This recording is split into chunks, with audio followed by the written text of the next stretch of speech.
नमस्कार, मैं हूं सुकन्या सिंह जादौन और आप देख रहे हैं इंडिया टीवी। बजट आ चुका है।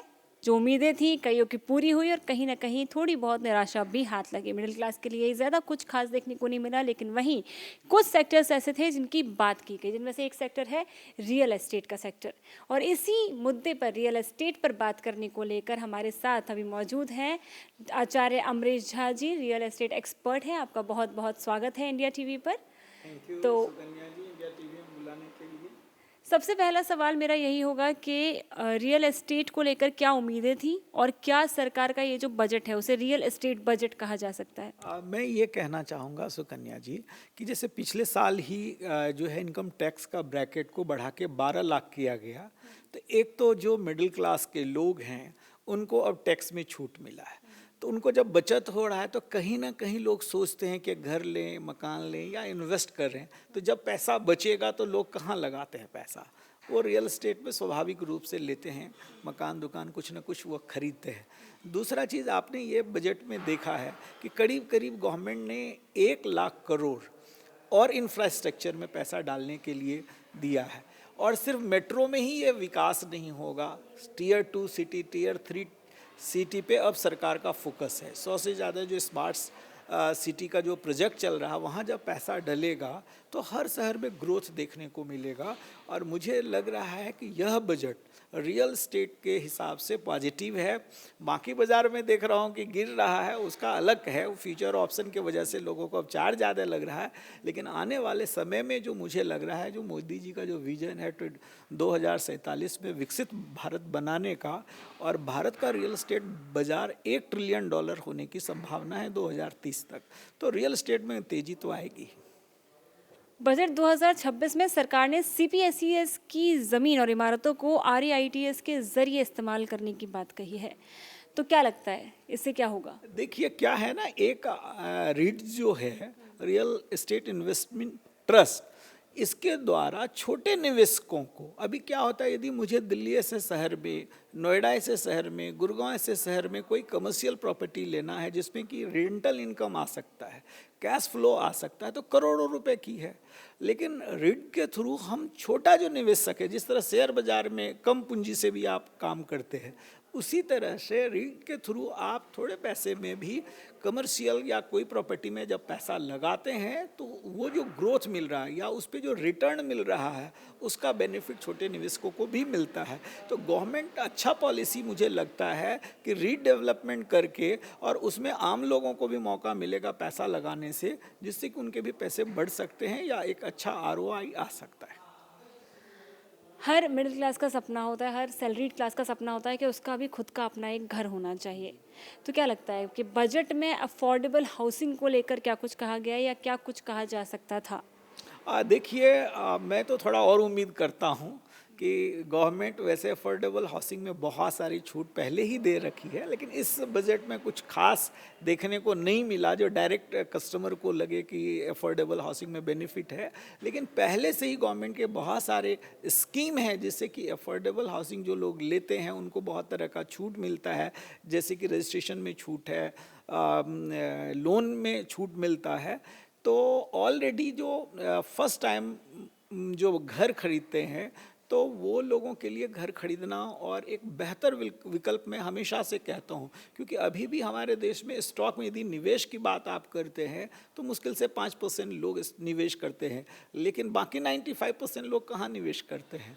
और आप देखिए पिछले 20 वर्षों से हमारे देश में हर शहर में जो रियल एस्टेट बूम पे आया है, ग्रोथ ही किया है। और आने वाले समय में जब देश की इकोनॉमी तीसरे नंबर पे आएगी, $5 ट्रिलियन की होगी, तो रियल एस्टेट में सबसे ज़्यादा पैसा आता है, क्योंकि जितने हाईवे बन रहे हैं, इंफ्रास्ट्रक्चर बन रहे हैं या लोगों के जॉब बढ़ रहे हैं, पैसा बढ़ रहा है, सैलरी बढ़ रहा है, तो जब इनकम बढ़ता है तो लोग कहाँ, सबसे पहला चीज़ रोटी कपड़ा और मकान तो हर कोई लेना चाहता है।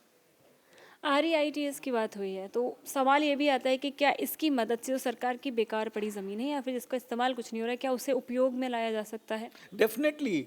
देखिए, सरकार के पास ज़मीन है और उसमें कुछ नहीं हो रहा है या कोई पुराना बिल्डिंग है, यदि इसको रीडेवलपमेंट किया जाए तो दो चीज़ होगा। आज के डेट में इतनी कंपनी आने की संभावना बढ़ रही है। आज के भी बजट में जो बाहर की कंपनी, चाहे डेटा सेंटर को, AI को गवर्नमेंट बढ़ा रहा है, तो हमें उसके लिए जगह तो चाहिए, इंफ्रास्ट्रक्चर चाहिए, और उसमें यदि पब्लिक को भी मौका मिले सीधे पैसा लगाने का, तो ये अच्छा सोच है ना, जो पब्लिक पार्टनरशिप के तहत कोई प्रोजेक्ट बने और उसका लाभ।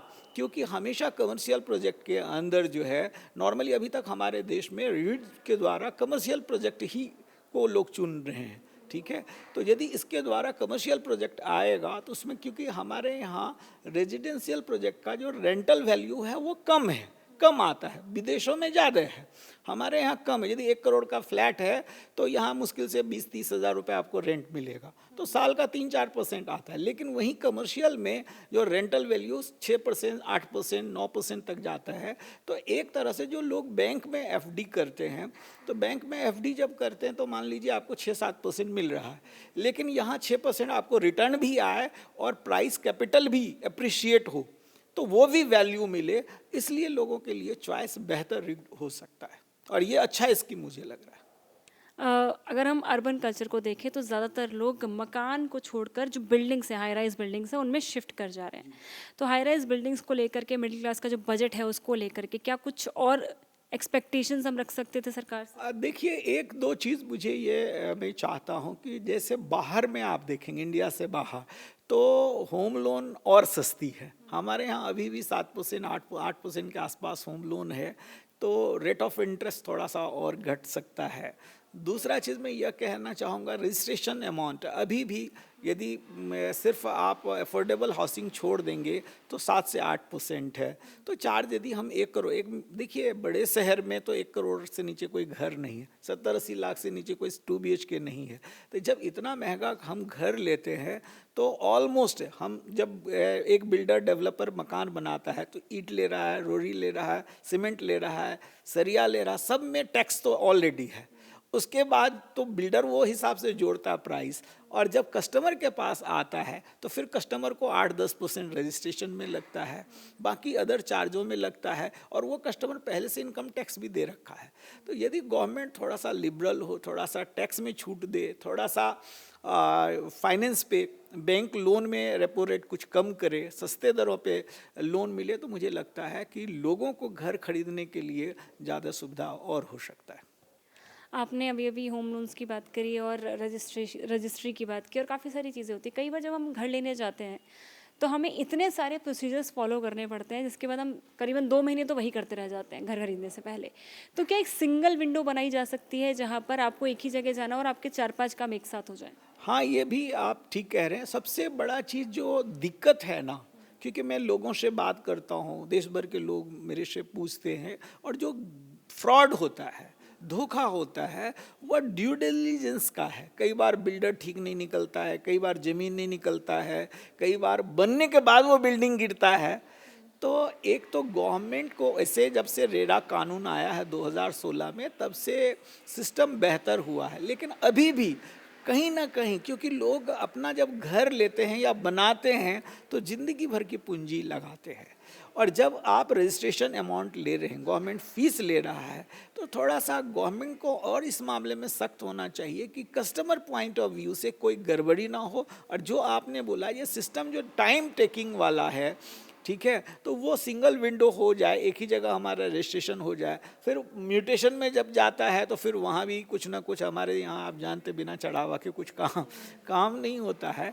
तो ये 3-4 जो प्रोसेस है, बैंकिंग जो प्रोसेस है, ये भी आसान किया जा सकता है, और भविष्य में हमको लगता है धीरे धीरे और आसान होगा। मैं कुछ डेवलपर्स से बात कर रही थी इससे पहले, बजट आने से पहले, तो उनकी मेजर जो इशू था उनको था बढ़ती निर्माण लागत जो है, उसको लेकर के सरकार क्या कर सकती है? बढ़ती निर्माण, बजट में उसको लेकर के क्या कुछ कहा गया? देखिए, यदि जो जिस चीज़ से बनता है, जैसे स्टील, सबसे ज़्यादा एक बिल्डिंग को बनने में स्टील की खपत होती है, हमेशा स्टील की प्राइस बढ़ती रहती है। तो उसमें यदि कुछ गवर्नमेंट छूट दे, कुछ टैक्स में छूट दे, तो स्टील या कोई एक कंट्रोल रखे तो स्टील में या बाकी सीमेंट में, बाकी चीज़ जो है जैसे गिट्टी में, हमारे यहाँ बालू की बरसात जब भी आता है ना तो ऑलमोस्ट रेती की जो प्राइस है, ठीक है, सैंड की जो प्राइस है वो 15-20% मिनिमम बढ़ जाता है। क्योंकि उस समय निकलता नहीं है, और जो उस समय में निकालने वाले हैं, जो माफिया जैसे लोग कह सकते हैं, और वो स्टॉक करके रखेंगे, तो एक तरह से वो काला बाजारी स्टार्ट हो जाता है। और जब एक बिल्डर को, डेवलपर को प्राइस ज़्यादा आएगा तो वो क्या करेगा, वो तो कहीं ना कहीं कस्टमर से ही पैसा निकालेगा, वो तो अपना घर से कहाँ से लॉस कर सकता है। तो इन चीज़ों पे यदि गवर्नमेंट का नज़र हो, क्योंकि देखिए हमारे देश में अभी भी सेकेंड एम्प्लॉयमेंट जनरेशन जो मिल रहा है, रोज़गार जो मिल रहा है, वो रियल एस्टेट से ही है। और टोटल जीडीपी का आप देखेंगे तो अभी भी 6-7% जो है रियल एस्टेट सेक्टर से आ रहा है, इंफ्रास्ट्रक्चर से आ रहा है। आने वाले समय में प्रोजेक्शन है 12 से 13% इसका योगदान हो सकता है। तो गवर्नमेंट को ज़रूर इस पर ध्यान देने की ज़रूरत है। तो as a real estate expert अगर मैं आखिरी सवाल आपसे पूछूं कि आपने क्या सोचा था कि बजट में क्या कुछ होगा और क्या कुछ निकला इस बजट के अंदर अंत में, तो आप कितना सेटिस्फाइड हैं और आउट ऑफ 7 आप कितने मार्क देना चाहेंगे after analysing all the budget and your predictions and expectations? देखिए, मैं पॉजिटिव था। मोदी जी बहुत अच्छा काम कर रहे हैं। जब से सरकार बनी है पिछले 14 से लेके यदि 26-12 साल में आप देखेंगे, हमारा देश तरक्की कर रहा है।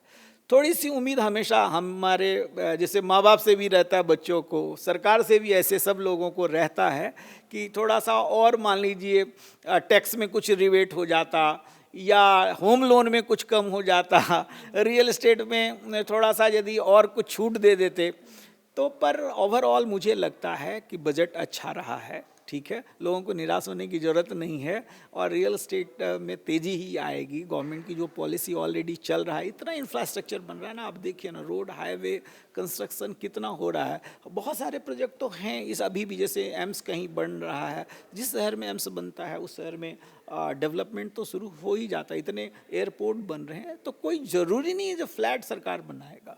यदि रोड बना रहा है, हॉस्पिटल बना रहा है, कोई कॉलेज खोल रहा है, इतने IIT IIM कॉलेज खुल रहा है, तो ओवरऑल एक शहर का ग्रोथ होता है। और जो इस 10-12 साल में आप देखेंगे कि सिर्फ दिल्ली मुंबई ही नहीं, मैं कई सारे छोटे छोटे अब शहर देखता हूँ जो Tier 2 सिटी है। इंदौर अभी मैं गया था, इतना बढ़िया वहाँ मेट्रो हुआ है, तो वहाँ जो ग्रोथ है, वहाँ IT कंपनी आ रही है। मैं रांची में रहता हूँ, रांची काफ़ी डेवलप हो रहा है। तो ऐसे शहरों में भी जब इंफ्रास्ट्रक्चर ग्रो कर रहा है तो वो शहर भी रहने लायक है, वहाँ भी अच्छे अच्छे मॉल आ रहे हैं, तो इंफ्रास्ट्रक्चर आ रहे हैं।